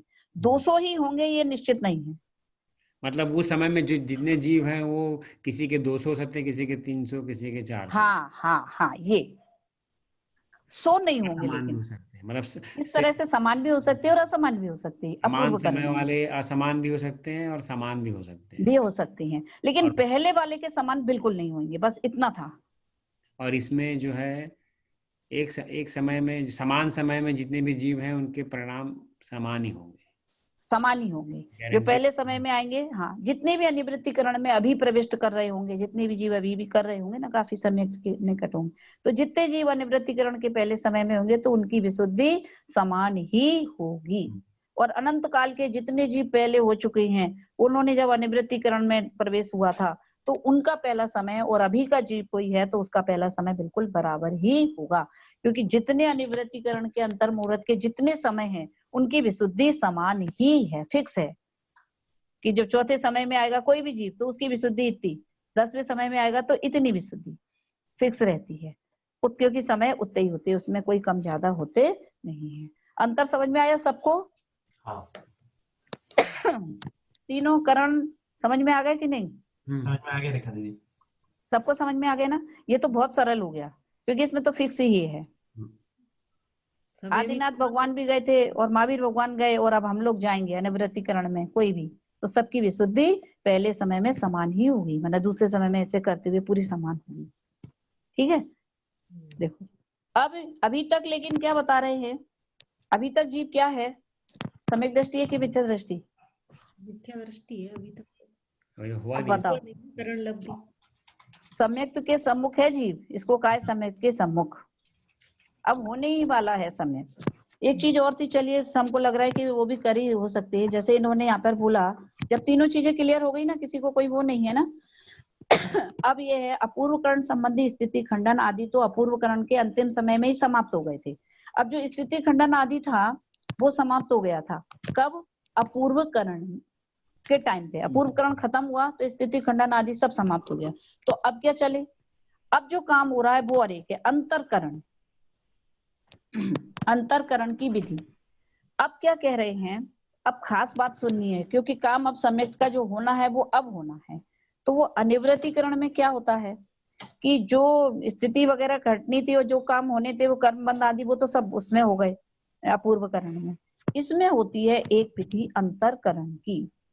तो इसमें वैसे तो आप चाहें तो ये पंचलब्धि यदि किताब है तो आप इसको यदि रखेंगे तो आप रख सकती हैं, उसमें अंतरकरण की विधि बताई है। लेकिन उसमें क्या थोड़ा सा टफ भाषा में है, लेकिन हम थोड़ा सा आपको सरल भाषा में ही बता दे रहे हैं। आप रखना चाहें तो वो रख सकते हैं 139 पेज पर यदि है तो, पंचलब्धि का अंतरकरण। क्योंकि ये अंतरकरण बहुत जानना जरूरी है, क्योंकि जो अब सम्यक दर्शन होगा उसकी पूरी जो तैयारी है वो यहाँ पर होगी।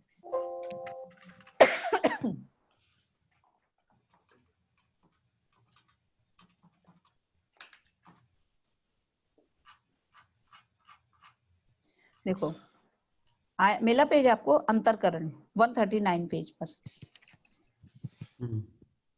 है। हाँ आ गया। देखिए विवेक्षित निषेकों का सर्वद्रव्य अन्य निषेकों में, अर्थात यहाँ ऊपर के तथा नीचे के निषेकों में निक्षेपण करके, देखो अब आप पढ़ो तो बताओ कितनी कठिन लग जाए, उन विवेक्षित निषेकों का अभाव करना अंतरकरण कहलाता है। ये तो शास्त्र की भाषा है। अब निषेक माने तो बताया था कर्म के परमाणु जो बंधे हुए हैं, जो एक समय में उदय में आने वाले हैं, उन्हें निषेक कहते हैं। अब क्या कहते हैं कि जो, अब देखिए क्या है कि अभी तक क्या चल रहा था कि मिथ्यात्व का उदय भी चल रहा था और मिथ्यात्व का बंध भी चल रहा था, और ये चलता चला गया और अनिवृत्तिकरण तक चल रहा है, अभी तक चल रहा है ये। और यदि मिथ्यात्व का उदय भी चलता रहेगा तो सम्यक दर्शन कैसे होगा? तो उसे कैसे रोका जाए? क्योंकि कर्म के परमाणु रहेंगे तो उदय में आएंगे, तो उसके लिए जो अंतरकरण है।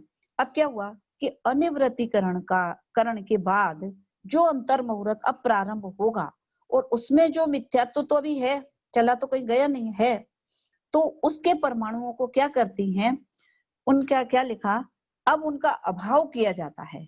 अब ऐसी पोजीशन में लाया जाए कि जो मिथ्यात्व के परमाणु जो बहुत हल्के रह गए हैं वे अब उदय में ना आए, उस विधि को अंतरकरण कहते हैं। तो उसके लिए क्या करते हैं? अंतर करते। अब देखो आगे क्या बताया, अनादि मिथ्या दृष्टा जीव की सत्ता में दर्शन मोहिनी कर्म की एकमात्र मिथ्यात्व प्रकृति ही विद्यमान रहती है, इसलिए वहां मिथ्यात्व प्रकृति में अंतर किया जाता है। और सादी मिथ्या दृष्टि जीव के में तो 3 हो सकती है, उसके तो 3 टुकड़े हो चुके थे, है ना। यहाँ तो अपन एक की बात करते हैं कि एक है, तो उसमें अंतर किया जाता है। तो ये क्या करता है, इसमें क्या हुआ, इसमें एक चित्र दिया हुआ है, देखिए थोड़ा नीचे में, थोड़ा सा नीचे लाएंगे तो होगा। हाँ ये रहा, ये रहा। अब इसमें इन्होंने क्या किया कि परिणामों के किया जाता है नहीं, वो तो होता है, कौन करेगा वहां पे, हो रहा है। अब क्या करते हैं कि इसमें इन्होंने किया कि अब जो अनिवृत्तिकरण का काल जब समाप्त हुआ, तो अब क्या होगा कि जो निषेक आने वाले थे, जो कर्म के उदय लाइन में थे मिथ्यात्व के, उनको क्या किया कि जो पहली स्थिति में जो प्रथम स्थिति दी है ना, तो ये अब पहली स्थिति में आए और जो निषेक थे, किसी को नीचे कर दिया, किसी को ऊपर कर दिया। मान के चलिए 20 परमाणु हैं, अब इसमें से नहीं समझेंगे तो ये आप ऐसे समझिए कि 20 परमाणु अभी है मिथ्यात्व के, अब इनको हटाना है, तो क्या किया, किन्हीं परमाणुओं को तो नीचे कर दिया और किन्हीं परमाणुओं को ऊपर कर दिया, विशुद्धि के बल से, जिसको कहते हैं उत्कर्षण और अपकर्षण। देखो यहाँ पे पढ़ाई है, देखो लिखिए, नीचे लिखा है, यह अंतर अनिवृत्तिकरण के पल के पश्चात आने योग्य निषेकों में किया जाता है। उन निषेकों के कुछ परमाणु ऊपर के निषेकों में और कुछ कार्य नीचे किया जाता है। अपकर्षण और उत्कर्षण के द्वारा यह कार्य होता है, नीचे है ये है। उस कारण वहां के निषेकों का अभाव हो जाता है। जितने निषेकों का अभाव होता है उतनी संख्या को अंतरायाम कहते हैं। इस अंतरकरण के द्वारा निषेकों की एक अटूट पंक्ति टूटकर 2 भागों में विभाजित हो जाती है, एक प्रथम या पूर्व स्थिति और एक द्वितीय या उपरतन स्थिति। बीच में अंतर मुहूर्त प्रमाण अंतर पड़ जाता है। अंतर करने का यह विधान एक अंतर मुहूर्त में पूर्ण होता है, उसे अंतरकरण काल कहते हैं। और अब इतने देखिए काल ये तो तक सम्यक दर्शन रहता है अंतर हाँ, जितने का अंतर मुहूर्त, तो ये जो है, अब इन्होंने क्या किया, देखो ये चीज को इसकी भाषा में नहीं, हम अपनी भाषा में ही समझेंगे तो समझ पाएंगे। क्या हुआ कि अभी मिथ्या तो है, हल्का हो गया लेकिन है, और मिथ्या तो रहेगा तो सम्यक दर्शन होगा नहीं। तो क्या होगा कि अनिवृत्तिकरण के काल में क्या किया इन्होंने विशुद्धि के बल से कि जो परमाणु आने वाले थे, अब अगले अंतर मुहूर्त में जो आएंगे, उन परमाणुओं को विशुद्धि के बल से कुछ परमाणुओं को ऊपर और कुछ परमाणुओं को नीचे कर दिया, उत्कर्षण और अपकर्षण के द्वारा। तो इससे क्या हुआ कि वो अंतर मुहूर्त खाली कर दिया। इसको अपन ऐसे समझ सकते हैं, जैसे अभी अपन कहीं जाते हैं, टाइम हो गया शायद है, अभी तो है 2-4 मिनट। जैसे अपन कहीं जाते हैं और हमको कहीं पर जाना है और कोई अपने को कुछ देने लेने आए, तो अपन को क्या बोलते हैं, जैसे दुकान वाले रहते हैं ना, तो वो बोलते देखिए भैया हम 25 तारीख को जा रहे हैं, तो ये चीज आप क्या करना, 24 तारीख को आप ले जाना। तो किसी को तो कह दिया आप 24 तारीख को ले जाना, और किसी को बोल दिया 26 को ले जाना, 27 को ले जाना। तो इस तरह से किसी को तो पहले बुला लिया और किसी को बाद में बुला लिया, क्योंकि 25 तारीख को तो हमारी दुकान बंद रहेगी। तो 25 तारीख के सारे कार्यक्रम हमने बंद कर दिए, उसे शिफ्ट कर दिया आगे के और पीछे के दिनों में। बात समझ में आ गई। ऐसे यहाँ पर जो मिथ्यात्व के परमाणु थे, उनको इन्होंने विशुद्धि के द्वारा, उत्कर्षण और अपकर्षण के द्वारा, कुछ परमाणु जो बाद में कर्मोदय में आने वाले थे मां चले गए, और कुछ परमाणु जो अभी मतलब अभी उदय में आ गए, अपकर्षण कर दिया, तो कुछ परमाणु तो अभी उदय में आ गए और कुछ परमाणुओं को ऊपर कर दिया गया। तो एक अंतर मुहूर्त पूरा खाली हो गया। अब अनिवृत्तिकरण के बाद में जब पहला समय चालू हुआ, तो वहां पर मिथ्यात्व का कोई निषेक है ही नहीं, और सम्यक दर्शन होगा, उसी समय सम्यक दर्शन सम्यक दर्शन हो जाता है। और अंतर आत्मा को होगा, क्योंकि बाद में उदय में आ जाएंगे फिर से मिथ्यात्व बाद में आ जाएंगे, इसलिए कहता ना बाद में उदय में आ जाएंगे, वो अपकर्षण होके आए तो उनका टाइम खत्म होगा, वे तो आ ही जाएंगे। और इसके लिए इसको उपसम बोल रहे, क्योंकि इसमें दबा दिए, क्योंकि बाद में आएंगे उदय में। हाँ देखो, इसीलिए इसमें 2 चीज हुई। एक ये जो बीच में, अब आपको समय में आया, सम्यक दर्शन के टाइम में क्या होता है, इतनी विशुद्धि के बल पे। अब इसमें 2 चीजें हैं, एक अंतरकरण, एक उपसमकरण भी है, 2 चीजें हैं। जैसे एक अपन ने पढ़ा था उदय भावी क्षय और एक उपसम, 2 चीजें आई थी। देखो उदय में नहीं आएंगे इतना कर दिया, इसे तो कह दिया है अंतरकरण। यहाँ की भाषा में क्या हुआ, अंतरकरण। अब ऊपर कर दिए हैं, लेकिन होता क्या है कभी कभी ऊपर के कर्म भी उदय में आ जाते हैं उदीर्णा के कारण। कभी कभी कर्मों की उदीर्णा भी होती है, सुना है आपने। कभी कभी ऐसा होता है कि जो कर्म बाद में उदय में आने वाला था वो भी उदय में आ जाते हैं, ऐसी भी परिस्थिति बनती है। तो यहाँ पे 2 काम हुए, एक तो अंतर मुहूर्त खाली कर दिया इनने बिल्कुल, तो यहाँ पर मिथ्यात्व का कोई निषेक है नहीं। तो इसलिए जीव को सम्यक दर्शन हुआ। और कुछ इन्होंने उपकर्षण के द्वारा जो ऊपर पहुंचाए थे, तो उसमें कहीं फिर से उदय में ना आ जाए, उदीर्ण ना हो जाए उनकी, इसलिए उनको वहां पे परमाणुओं के बल पे उनको वहां पे रोक के रखा जाता है, उसे उपसम कहते हैं। तो दो काम हुए, अंतरकरण और उपसमकरण। बात समझ में आ गई?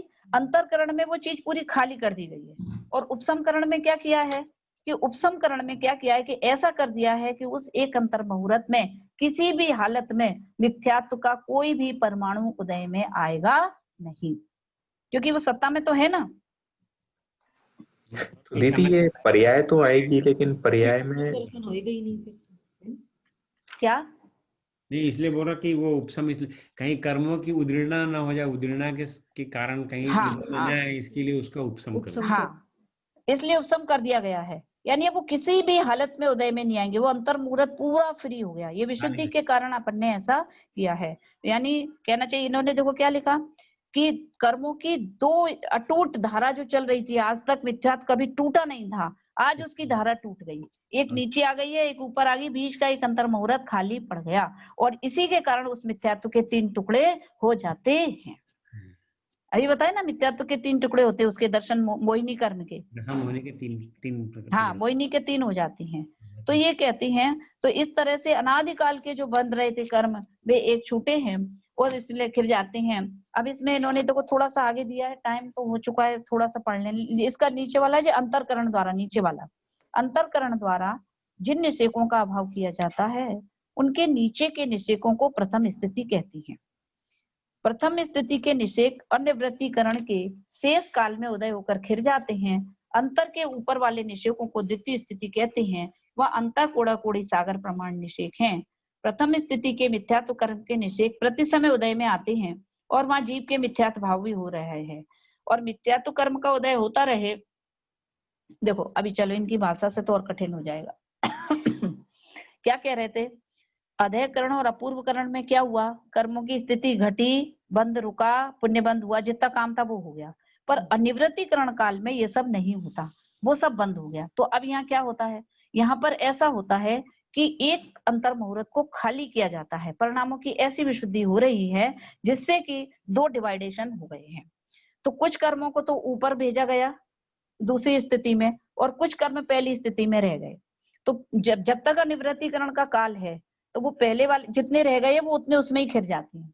क्या लिखा कि मुझे लिखा ना, अनिवृत्तीकरण के शेष काल में उदय होकर खिर जाते हैं। अनिवृत्तीकरण काल का जो बचा टाइम है, तो जो मिथ्यात्व के कुछ परमाणु तो अनिवृत्तीकरण काल में ही खिर गए, और बाकी का एक अंतर मुहूर्त इन्होंने खाली कर दिया। ये काम कौन से करण में हुआ है? अनिवृत्तीकरण में। समझ में आया? अनिवृत्तीकरण में वो नहीं हो रहा, वहां पे जो घट रहा था वो सब काम नहीं हो रहा, वो वहां पूर्वकरण में हो गया। यहाँ पर एक अंतर मुहूर्त खाली कर दिया जाता है, जिसकी वजह से मिथ्यात्व कर्म का कोई भी परमाणु वहां पे रहता नहीं है, और इसलिए उसको अंतरकरण और दोबारा उदय में ना आ जाए, इसलिए वहां पे उपसम किया जाता है। इस तरह से एक अंतर मुहूर्त खाली होने के बाद जीव को सम्यक की प्राप्ति हो जाती है, और उस अंतर मुहूर्त में बाधा पहुंचाने के लिए कोई कर्म भी होता नहीं है। दर्शन मोहिनी की तरफ से बात है। तो समझ में आ गया आपको? और अगली बार में जब लेंगे तो इसी को करेंगे तो बहुत अच्छा लगेगा, क्योंकि आपने काफी कुछ टच कर लिया है, ये इसी की डिटेल करेंगे तो अब समझ में आए।